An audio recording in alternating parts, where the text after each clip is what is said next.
You hear it now with your boy, See How. Today is Tuesday, November 29th.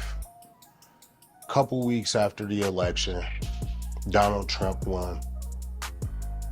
I was going to do a video today talking about the elections, my thoughts on the elections. But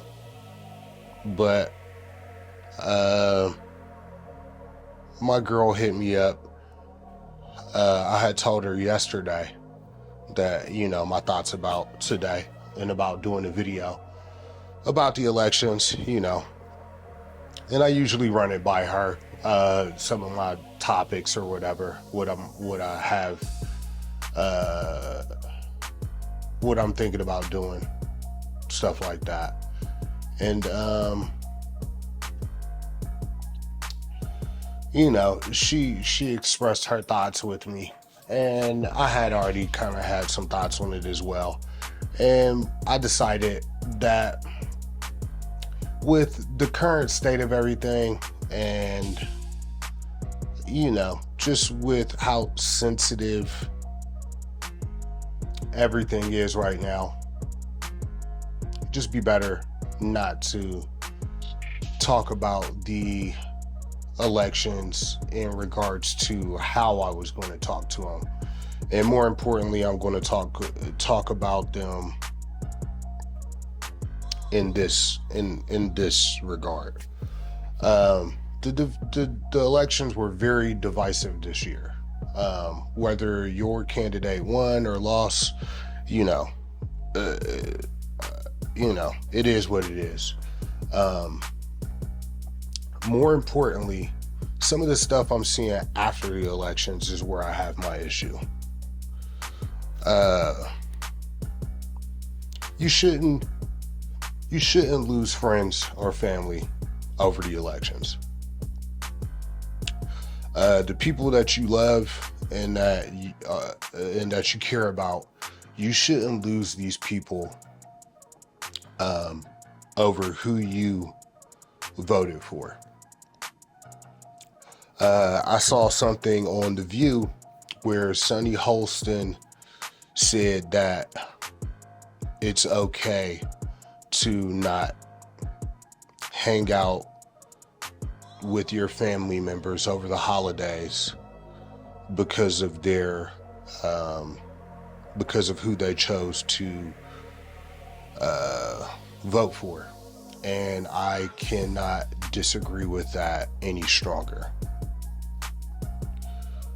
We're on this planet for a very short amount of time. Who somebody chose to vote for should not make you like or dislike someone. People have their own reasons for choosing who they voted for, and that is their choice. This is a democracy, and that is the whole point of our democracy. We have our own choice to make. We have our own families. We have our own finances. Everybody has the choice to do what they want to do. We should not hate anyone else for what they chose to do. America has been divided over a lot of different things. Abortion issues, men's rights, women's rights. A lot of this stuff has divided us. And we're not in a great space. We're not in a good space. I've lost friendships over it. When Trump won, I was happy. I was excited. That's who I voted for. I probably went about it the wrong way with some of my friends, bragging, being a little too excited. I apologized about it. Some of the people in my group, they were sensitive. Whatever. I apologized. I apologized more than once. And they didn't accept my apology, basically, and they're still being sensitive about it. I'm not going to kiss anybody's ass. I basically did what I needed to do on my end to apologize. They're not willing to accept my apology, so I'm moving on. I lost some friends over it, and I'm okay with that. But I would suggest to other people, do not let this election ruin your friendships. If you have people that you love and that means something to you in your life, don't let the pettiness of an election ruin those friendships and ruin those relationships for you. At the end of the day, Donald Trump will never know my name. Kamala Harris will never know my name. These people will never know us. They'll never know who we are. They are, they're officials. They're elected officials who have a job to do. And we have just gotten to a point in our lives where it's almost like they're celebrities, and it's kind of like celebrity worship.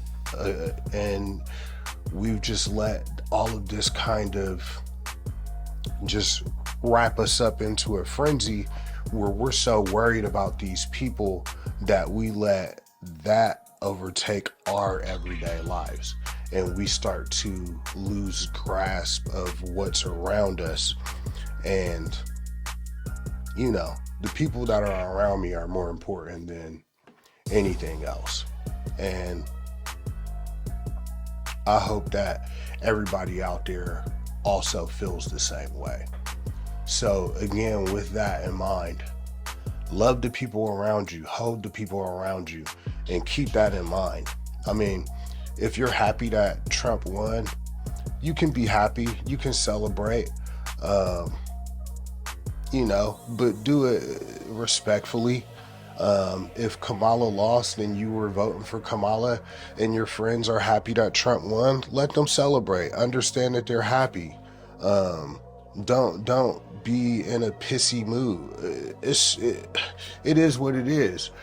Understandably, if there are things that you're fearful of with the new party that's coming in, and your friends are happy, and maybe you guys should sit down and have a conversation, talk things out. Don't get so far away from each other that you can't even talk or have legitimate conversations anymore. Because at the end of the day, that's what friends do. They talk. Don't become those type of people where you can't even just talk. Like, when men start to act like females, that's when it's lost. Me and my boy Ivan, Ivan is a diehard Democrat, and I all my life have been Democrat. And this last cycle, I went Republican just because, whatever. I'm not going to get into the politics. But anyway, me and Ivan have been arguing pretty much every day for months, neck and neck, every day. Wake up sending each other texts, memes, talking cash shit every day. Excuse my language. But we still go to lunch. We still might hit each other up and ask about the kids. We still talk. And we might be in the middle of a restaurant talking loud about the politics. But there's still love. I mean, and I feel like that's how friends are. Like, we know that there's not disrespect, even though that we both can voice our opinions like men. And I get it. Some people are more sensitive than others. And granted, I've known Ivan for the majority of my life. So maybe a lot of the relationships that I have aren't as polished as that one. So maybe me and some people don't see eye to eye like that. But I'm saying all of that to say this: respect your friends, respect your relationships, and don't let these politics ruin something that you have in your life. And that's with family, that's with friends. We've got the holidays coming up. We got Thanksgiving, Christmas, New Year's, Hanukkah. We got all of these things coming up where it's a great time to be with your family and to be with your friends and to be with your loved ones. Do not let Donald Trump, Kamala, Smokey Joe, don't let these people turn the holiday season into a war crime, a war season, a war zone. Don't let them do that. Have the best season that you can. Love your people, and love yourself. Treat yourself right. Treat your friends right. Enjoy the beautiful ending of 2024. Cat Williams set this year off right. Make sure you do yourself a good service and set this year off, the ending of this year off right. It's been a good year. I mean, it was rough. We had some stuff go down this year where it was rough, but I mean, overall it was a good year. It was a beautiful year. So with that in mind, you hearing now with your boy C Hal, and I'm out. Peace.